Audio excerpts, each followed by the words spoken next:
History is a clock that people use to tell their political and cultural time of day. It is also a compass that people use to find themselves on the map of human geography. History tells of people where they have been and what they have been, where they are and what they are. Most important, history tells a people where they still must go and what they still must be. The relationship of history to the people is the same as the relationship of a mother to her child.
How do you... Welcome to the Gilchrist Experience. As you see, that was the Great and Mighty Walk, which is a historic picture that everybody should see. Wesley Snipes was responsible for producing that. But it's a must-see, especially with Black History Month, but every month should be Black History Month. And today we have the Whiteheads, Mr. Donnie Whitehead and Joanne Whitehead, educators and historians. All right? So welcome to the show, the Donnie Whitehead and Joanne Whitehead. Let's start with you, Joanne, ladies first. You're the creators. I mean, women are so underrated as being spiritual, and especially the Black female is the true survivor, I think, in our education and our history. You bear most of the burdens of the Black experience. You bear the kids. You're the human God here on earth. And you're responsible for a lot of the raising of the male Blacks that are running amok or...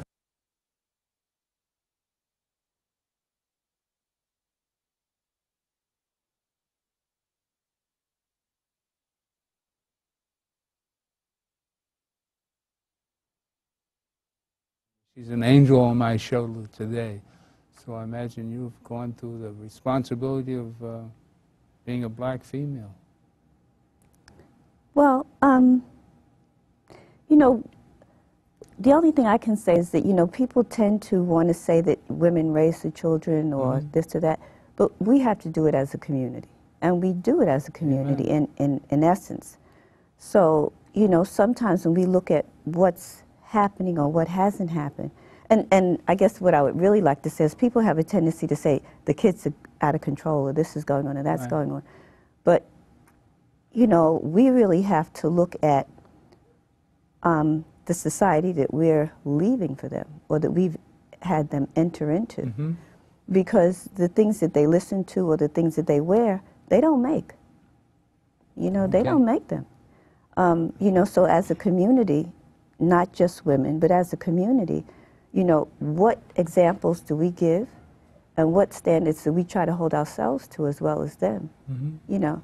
So we have some things that need to be addressed, but unfortunately, I think we tend to want to look at the children and say, what's wrong with them? But we really need to look at our community as a whole and say, how do we tighten things up? You're an educator, you taught school, so I imagine you really saw what sort of what was the curriculum in most of these schools? I mean, they weren't teaching black kids their history, naturally. Generally, no. Right? And I've taught on every level. It's interesting when we talk about teaching history, because sometimes it's not only what other people teach, but what we're really willing to accept or want to accept. Right, okay. So on occasion, when people actually want to introduce things that are not standard curriculum, so often we're actually the people who reject it, you know, the things that we really need to know. Because we come to a lot of things with baggage that we possibly should try to shed. You mean the way we were raised, we sort of project that on our kids? Well, that, and, you know, just like the movies and things that people have watched, a lot of people look at historytainment and take it for reality. So if, you know, people are always looking at, when we were growing up, Tarzan and stuff like that, or when you really start trying to say, you know, we are a mighty people. You know, we've built civilizations.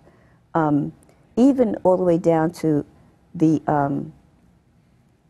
way slavery was introduced, that if you go to places, say, if you look at Goree Island or things like that, people always, when things are taught, people always want to say, you know, we sold ourselves into slavery, we did this, we did that.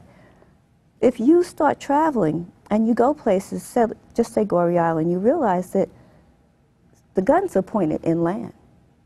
Now, you know, if you're talking about ships and everything coming and pirates and, you know, all the warfare, why would you only have your cannons pointed towards the land if we were willingly letting all of our people go? You know, so sometimes those little details that aren't really given to people at an early age allows people to assume that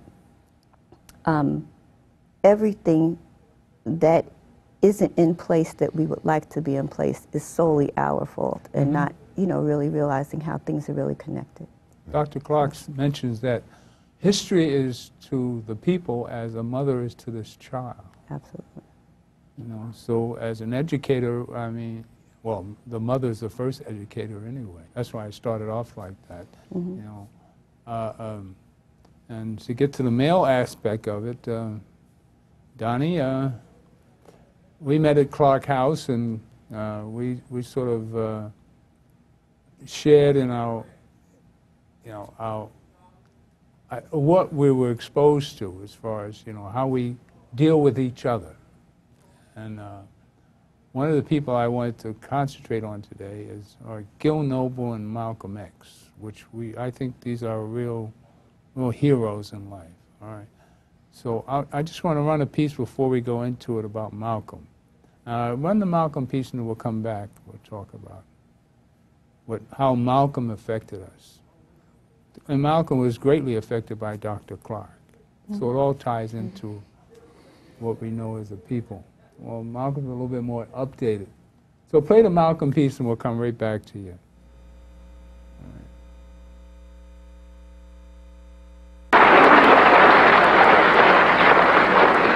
You make my point. That as long as a white man does it, it's all right. A black man is supposed to have no feelings.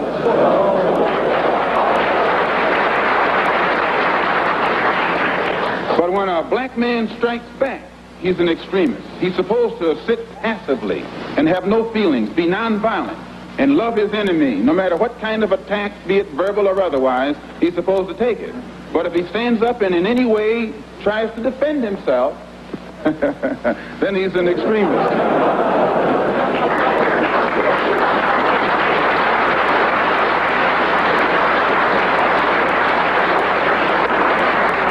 No, I think that the speaker who preceded me is getting exactly what he asked for.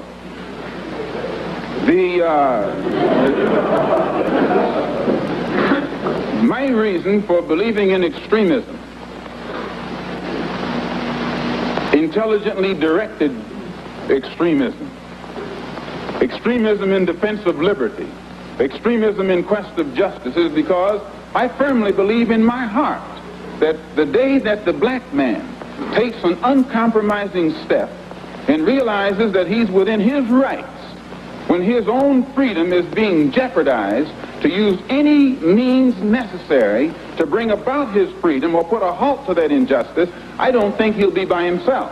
I live in America where there are only 22 million blacks against probably 160 million whites. One of the reasons that I'm in no way reluctant or hesitant to do whatever is necessary to see that black people do something to protect themselves, I honestly believe that the day that they do, many whites will have more respect for them, and that there will be more whites on their side than are now on their side with these little wishy-washy love thy enemy approach that they've been using up to now. And if I'm wrong, then you are racialists.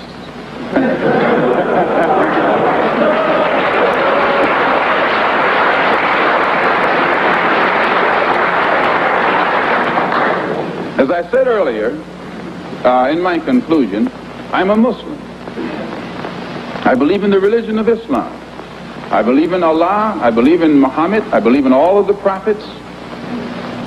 I believe in fasting, prayer, charity, and that which is incumbent upon a Muslim to fulfill in order to be a Muslim.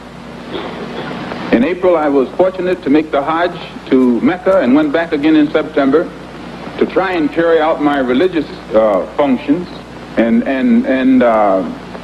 requirements. But at the same time that I believe in that religion, I have to point out I'm also an American Negro. And I live in a society whose social system is based upon the castration of the black man, whose political system is based on castration of the black man, and whose economy is based upon the castration of the black man. A society which in 1964 has more subtle, deceptive, deceitful methods to make the rest of the world think that it's cleaning up its house, while at the same time the same things are happening to us in 1964 that happened in 1954, 1924, and in 1984. They came up with what they call a civil rights bill in 1964, supposedly to solve our problem, and after the bill was signed, 3 civil rights workers were murdered in cold blood. And the FBI head, Hoover, admits that they know who did it. They've known ever since it happened, and they've done nothing about it. Civil rights bill down the drain. No matter how many bills pass, black people in that country, where I'm from, still our lives are not worth 2 cents. And the government has shown its inability, or either its unwillingness, to do whatever is necessary to protect life and property where the black American is concerned. So my contention is that whenever a people come to the conclusion that the government which they have supported proves itself unwilling or proves itself unable to protect our lives and protect our property because we have the wrong color skin, we are not human beings unless we ourselves band together and do whatever, however, whenever is necessary to see that our lives and our property is protected. And I doubt that any person in here would refuse to do the same thing were he in the same position, or I should say were he in the same condition.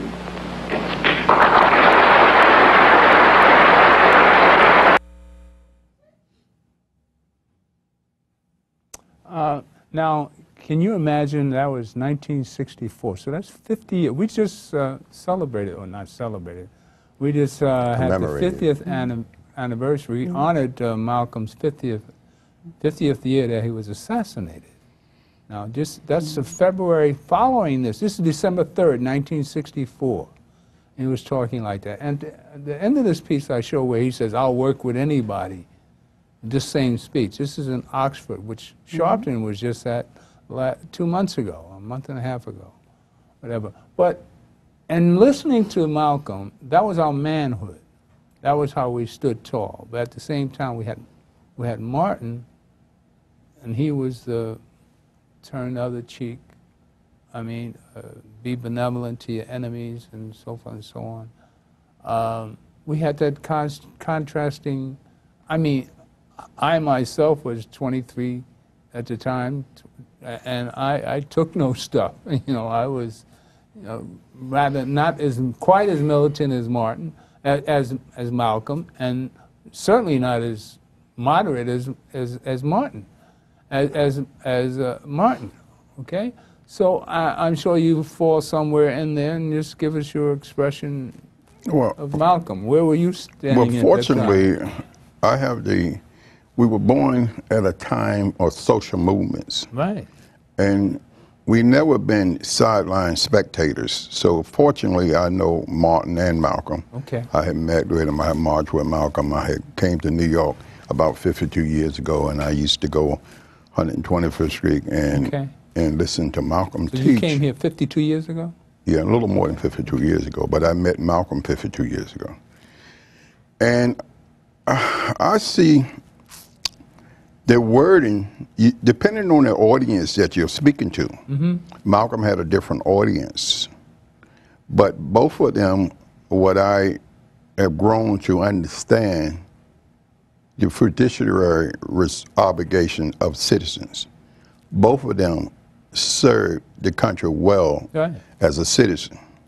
And both of them would ask you to, we came in a generation of the time that wanted to take the bullet. These are police officers, they understand it. So I would be willing to give my life for any, both of them. Right. But at the time. At the time, Malcolm's speech seemed very strange. I was just coming up from the South. Yeah. But I was drawn into the speech, and I was drawn into the nation participation.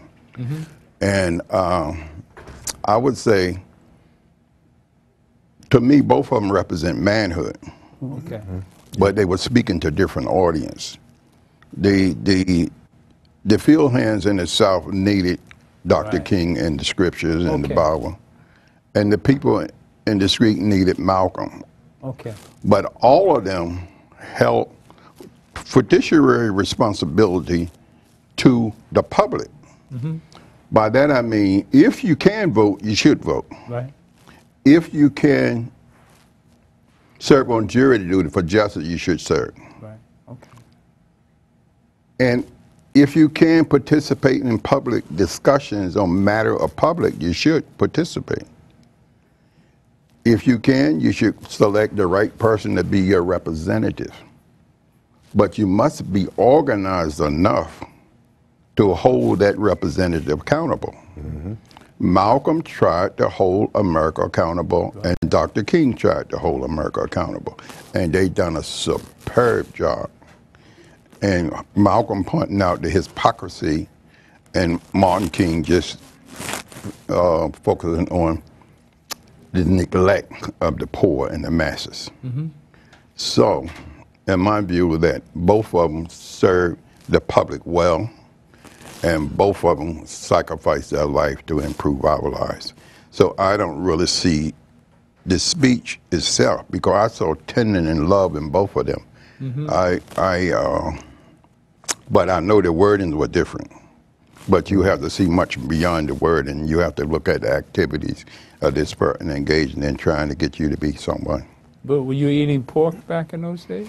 Yeah, well, Coming up from the South. Well, down south, if it wasn't for the pig and the chicken, we wouldn't be here. You wouldn't be here. Right, so we ate pork. But we gave it up for Malcolm. And you did? Of course. You did? For a period of time. You came up from the South, and you more or less withdrew to Malcolm.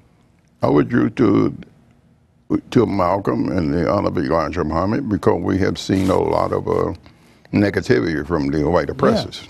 Of course.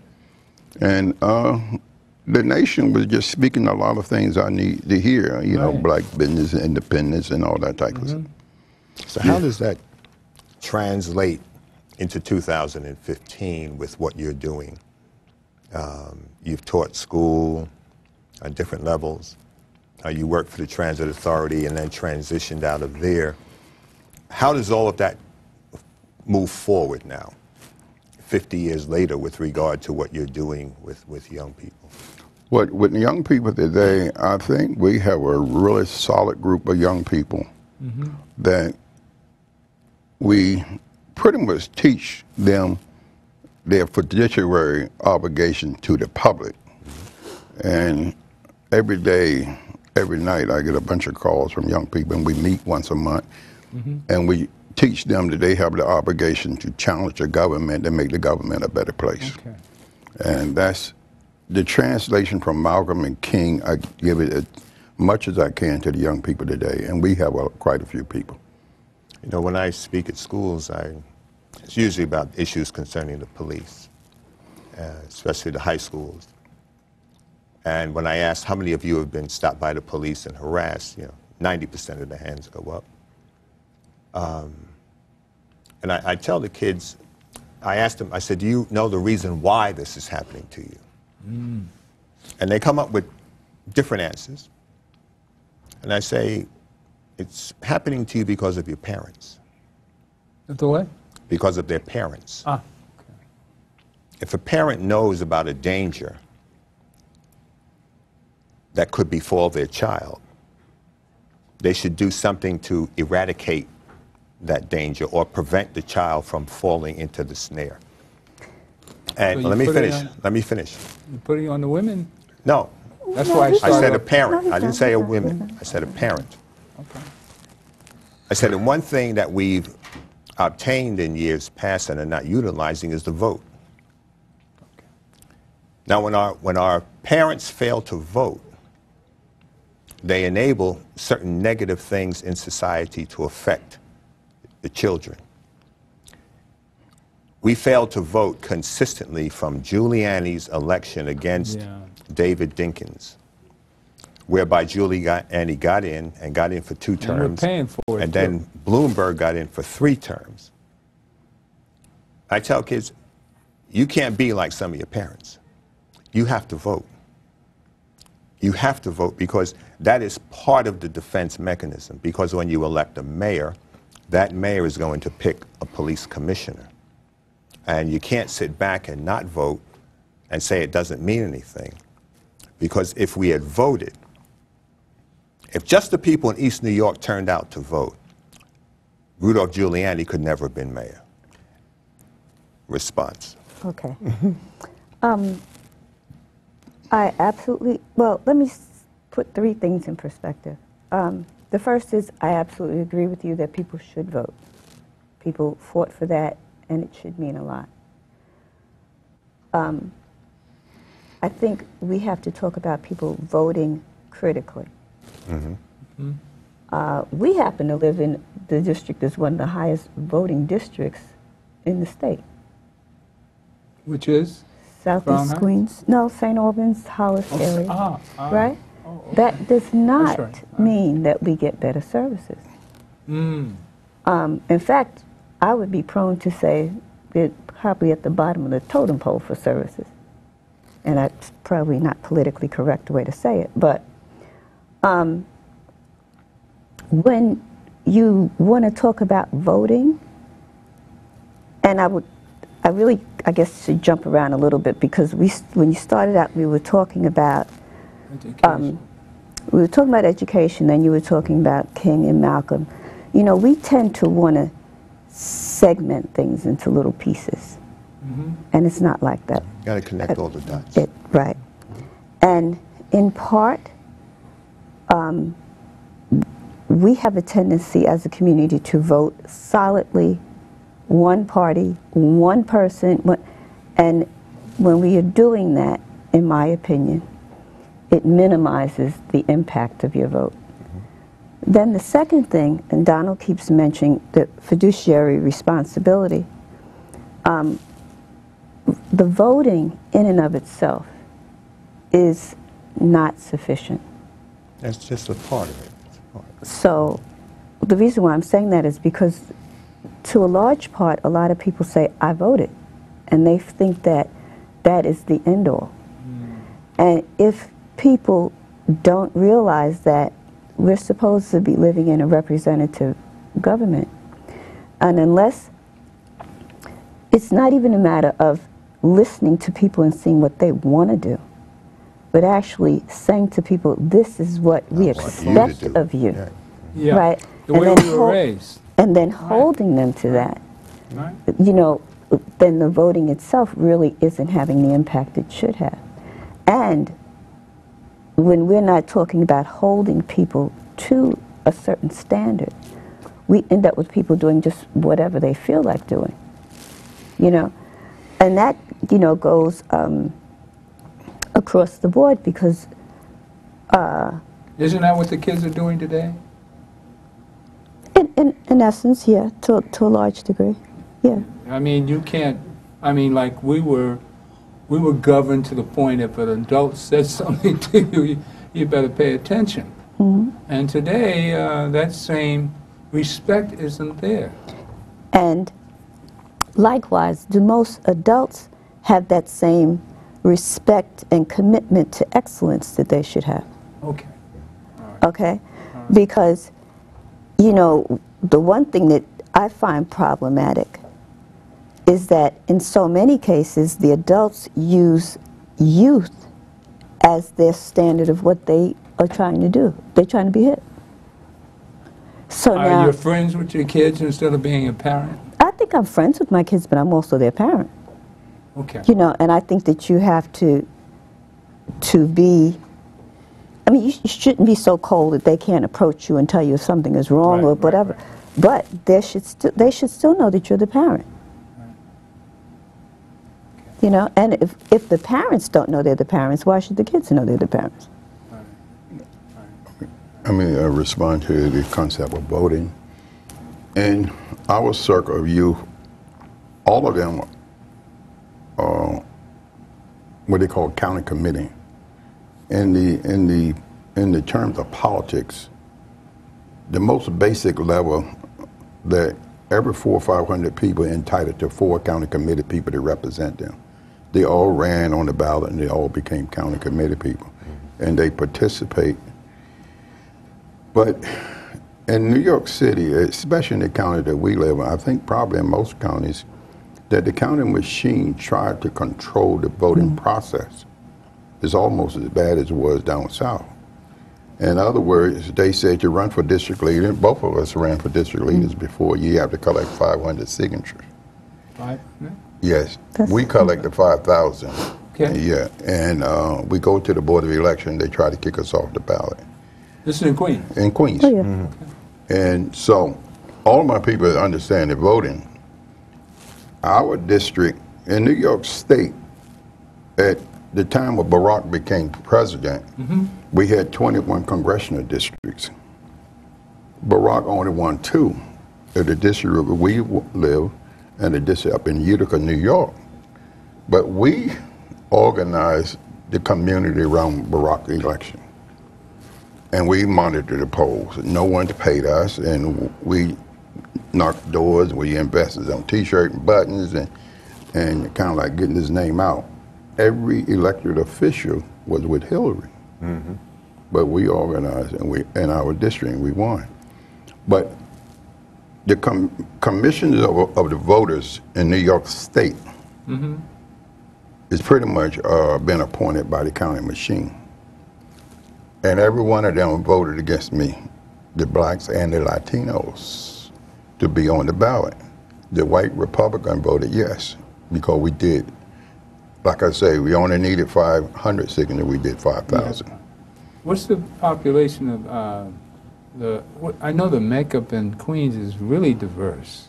Does the blacks have majority or? The blacks have What about percentage? 32, 33%. Oh, okay. Well, that should do it. But we are concentrating in different sections. Okay. So- And, for the and over district, by right. Flushing, Right. Okay. That's entirely different. that's Right, different. And Flushing is about 30% independent, 30% Republican, and 30% Republican, Democrat. and Democrat. Okay.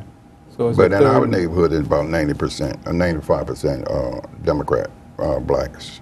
Do they gerryman in that district? We live in a period in time now, it's not so much gerrymandering. Somehow, our representatives don't seem to reflect the interests of the community. When you were playing Malcolm and King, when we look at history and social movements, we make our greatest progress when you have great leadership that identify with the poor, the suffering, and the people underprivileged. Now we look at elite leadership that takes you off into another direction, individual success, not group. And to add to that, you know, right now people talk about leadership, and they're generally talking about people who are politicians.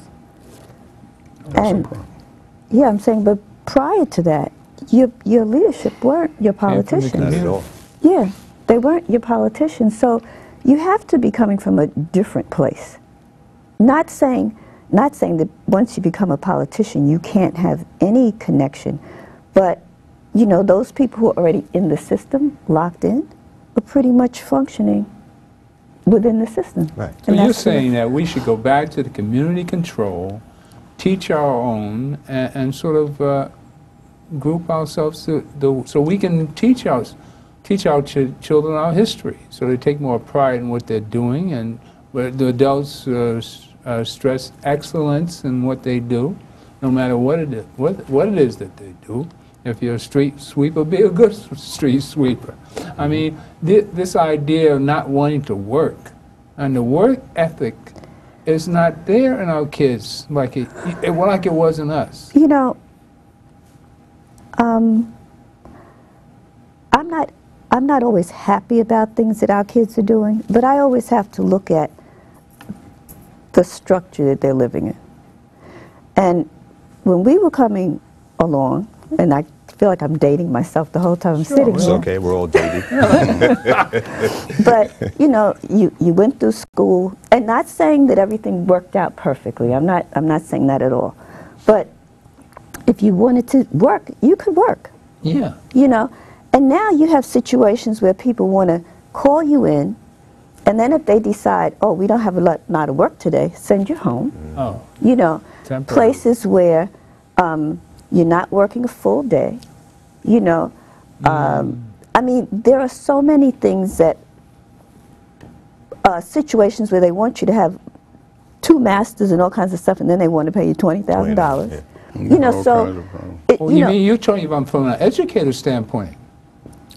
No, I'm I talking I think it's more across the board. Yes. I think the system that we live in, the Everything's structure of part-time. capitalism.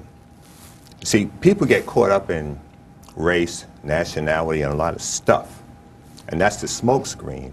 But they're not looking at what capitalism is doing to the everyday person on the ground level. Right. When the illusion was like, when we were in high school, you know, the thing was go to college, go to college, go to college. Right. The thing was finish school so you can get a good job. Right. Right? When smart people were studying to go into business, set up a corporation, not to work as a laborer. And what you're saying here is very true. The illusion of a college degree, Right. that illusion is really faded. I remember when I was at CCNY years ago, there was a sanitation worker that had an embroidered jacket on. I remember him by the Museum of Music and Art there. It said, PhD graduate, CCNY, and he was picking up garbage cans. He got a doctorate degree in biochemistry, couldn't find a job. That's right. And that's in the 60s. So we have kids coming out of college now with $100,000 worth of debt. They can't get a job that can help relieve that.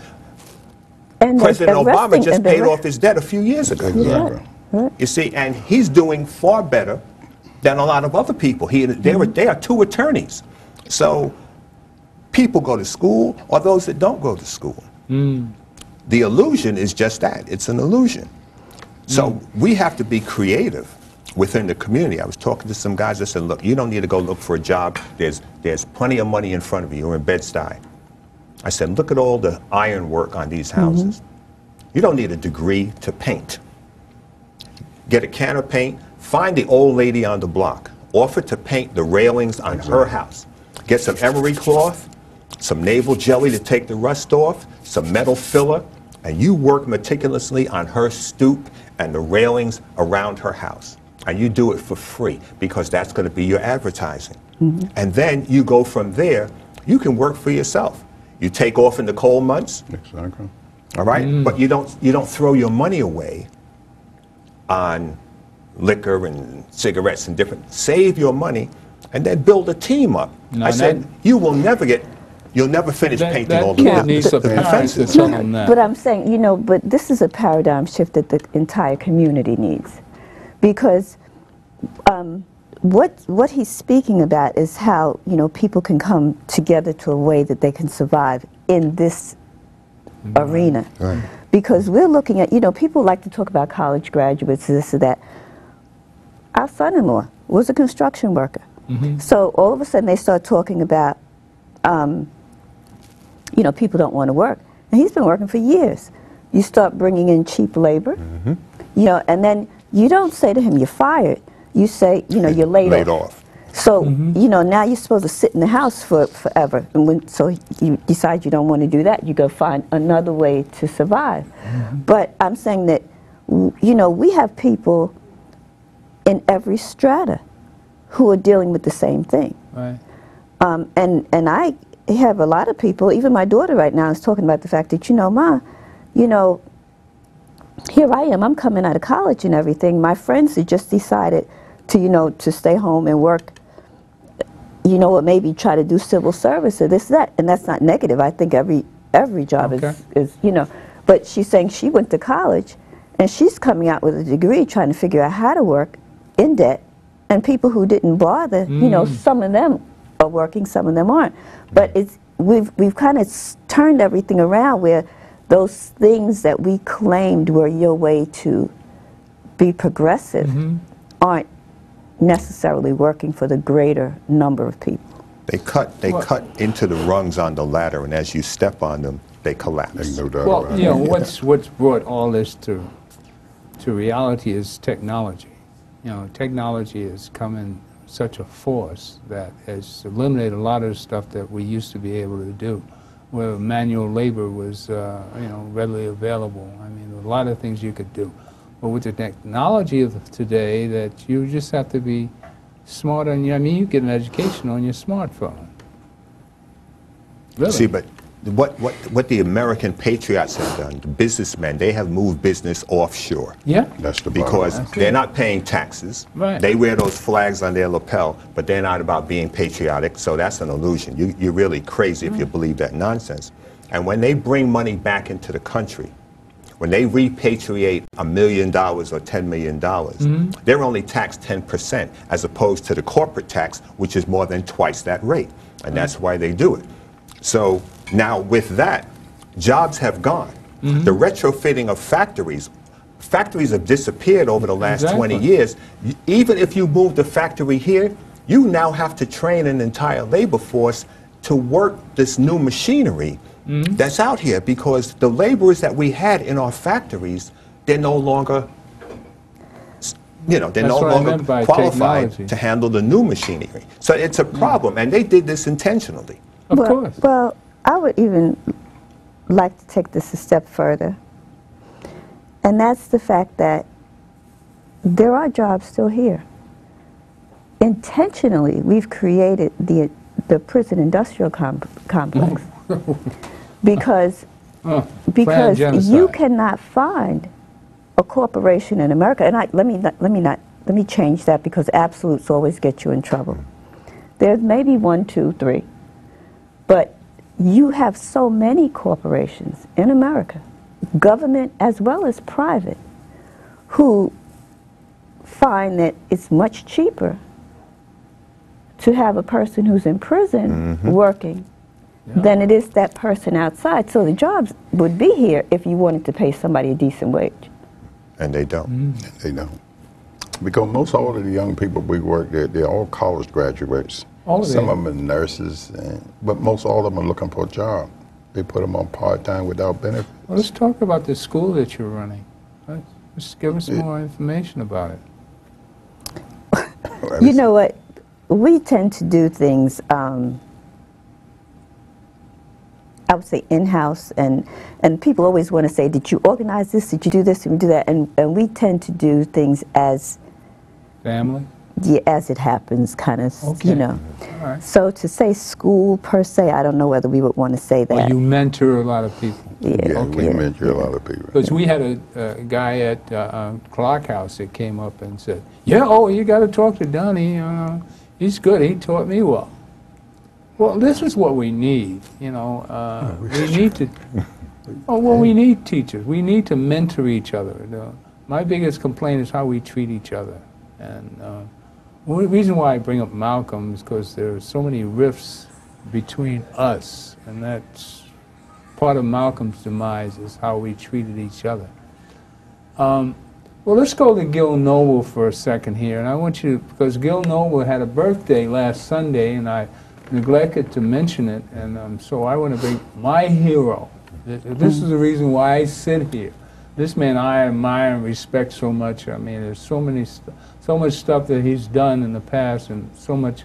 Here's a true leader in our community, Gil Noble. Let's watch Gil's take on Malcolm X again. You make my point. That as long as a white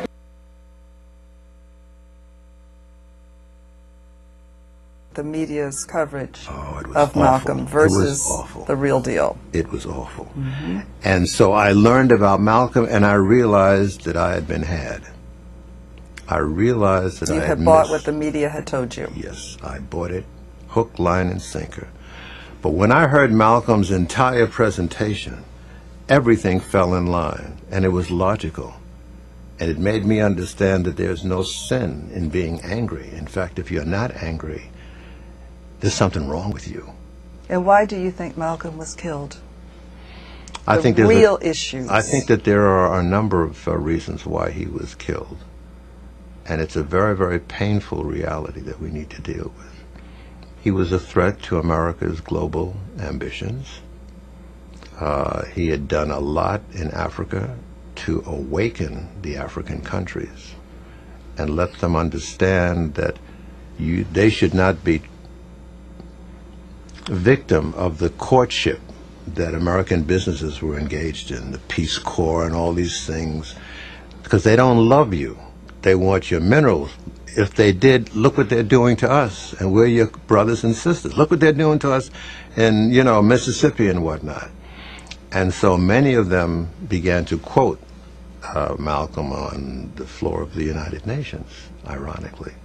So I think that that's one dimension that the State Department, and they tried to kill him when he was in Egypt. They tried to they poisoned him, but he had his stomach pumped and he survived. So that was one dimension.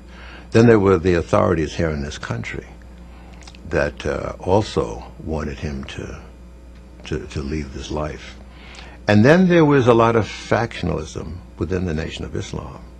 And there was a lot of greed, there was a lot of ambitiousness, and there was a lot of friction, because the Nation of Islam had grown into an economic colossus.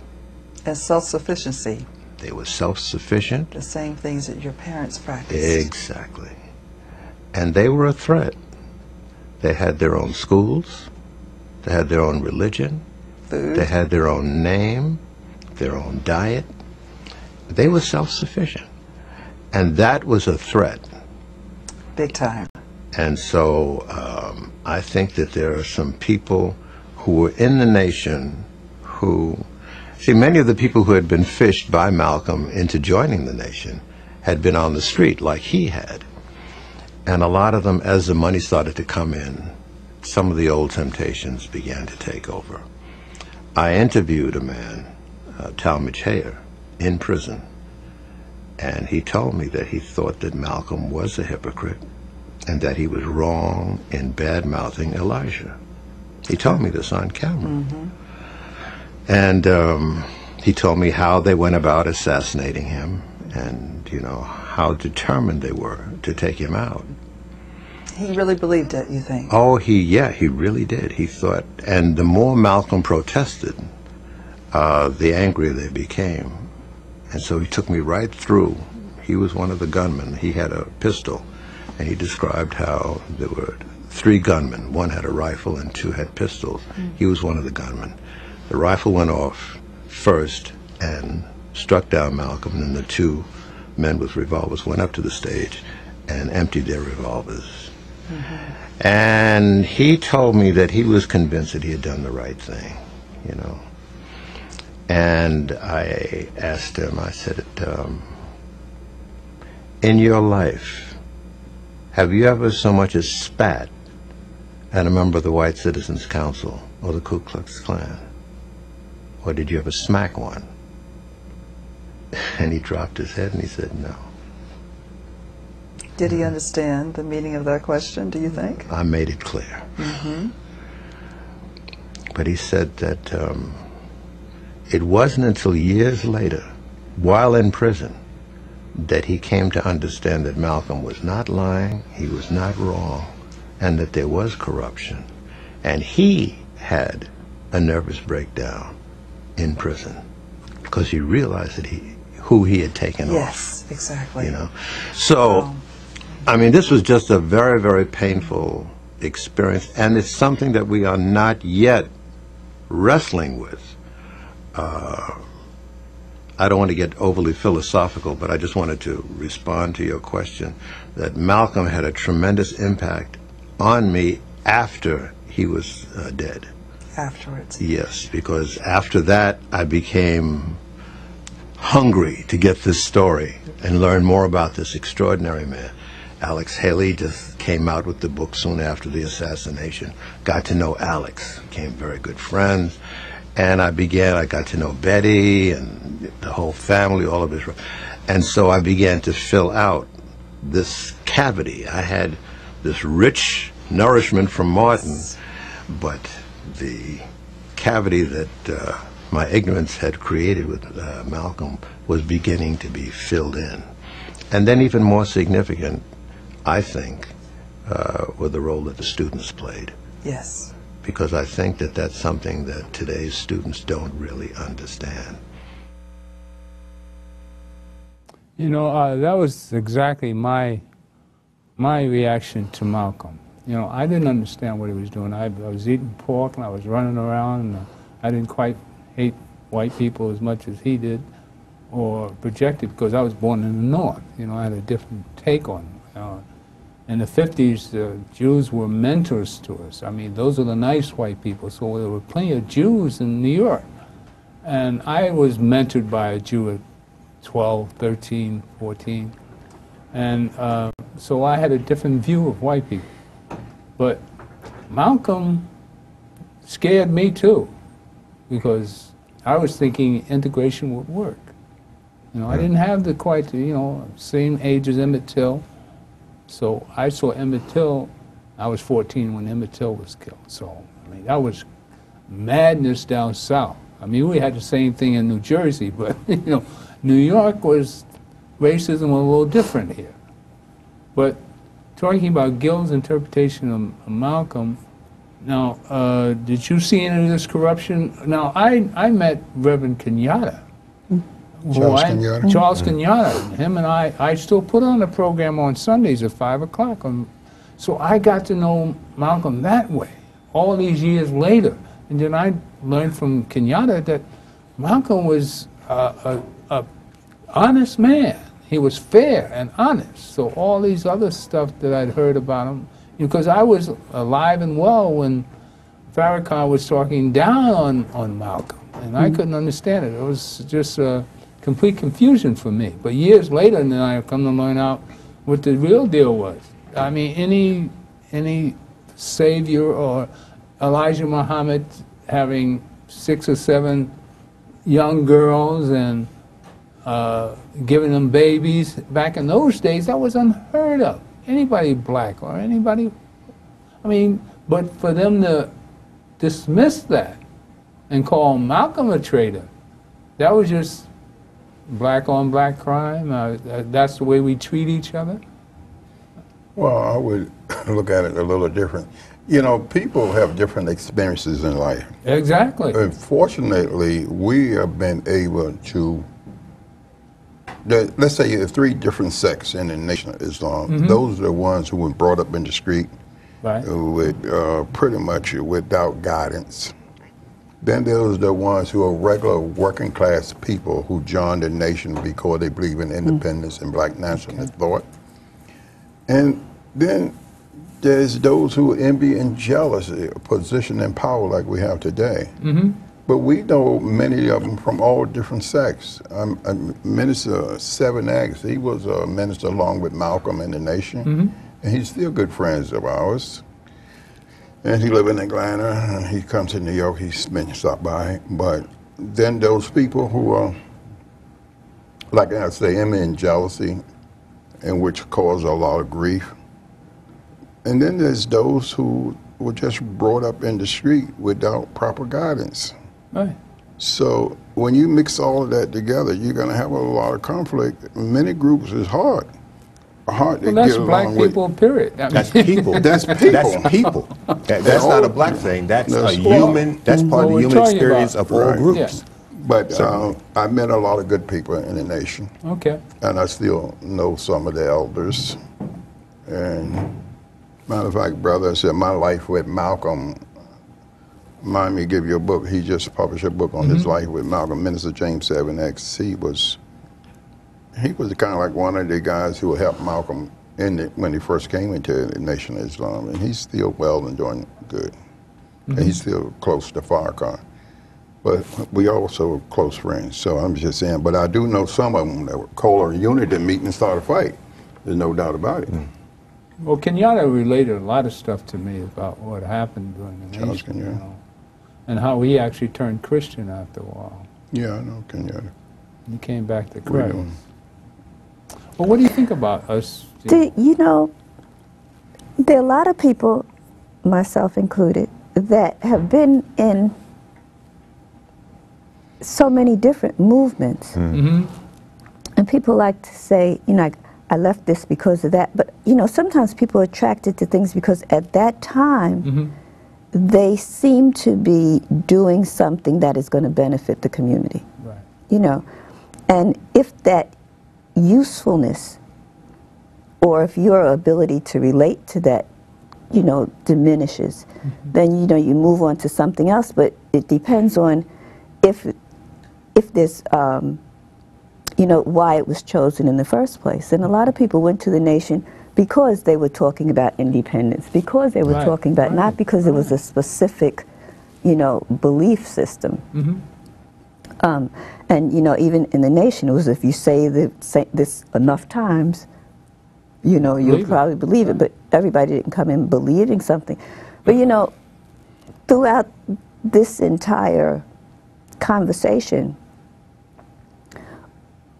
in my opinion, we seem to be trying to segment things. And I think that if we look at Malcolm, if we look at King, or any number of, you know, things that were going on at that time, they were successful because there were so many people doing similar things.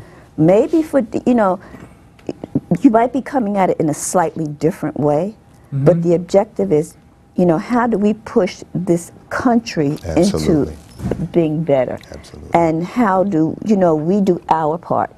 And I would be prone to say that a very large reason why Malcolm and King are not here is because both of them were getting to a place, if they weren't there already, where they were talking about all of us need to come together and stop trying to categorize and you know, put one here and one over there. With the last few minutes we have going, Sure. I mean, the most important person I wanted to talk about was Barack Obama. You know, his success isn't reflected in our eagerness about him. I mean, here you have a man who comes from a single-parent home and worked his way up to becoming president. And how is that reflected in our community today?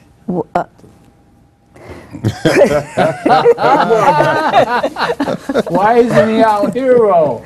Are we going to wait till he gets killed or dead and gone and before we respect what he's done?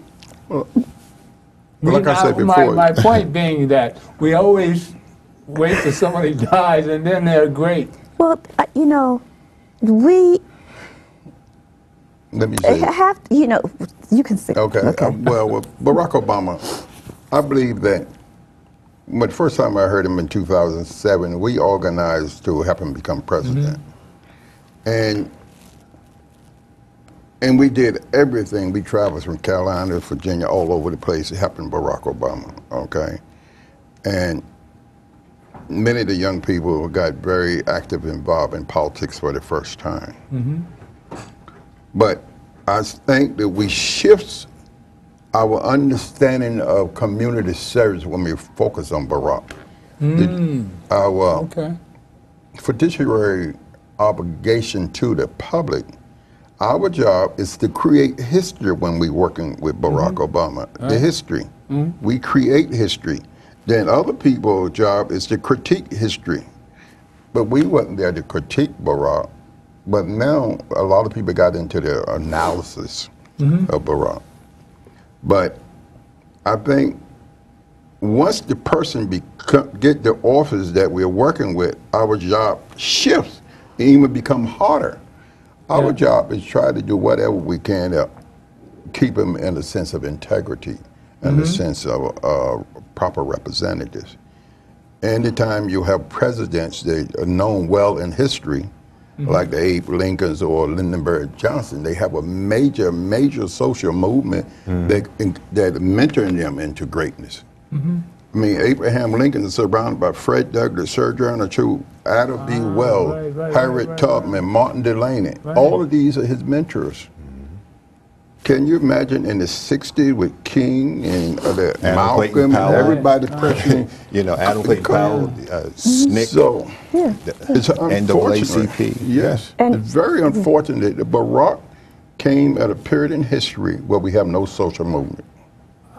And That's a very, so it makes it very difficult for them. You know, I've been an associate of National Action Network for the last 16, 17 years, and Reverend Sharpton has been a disciple of Martin Luther King, for me.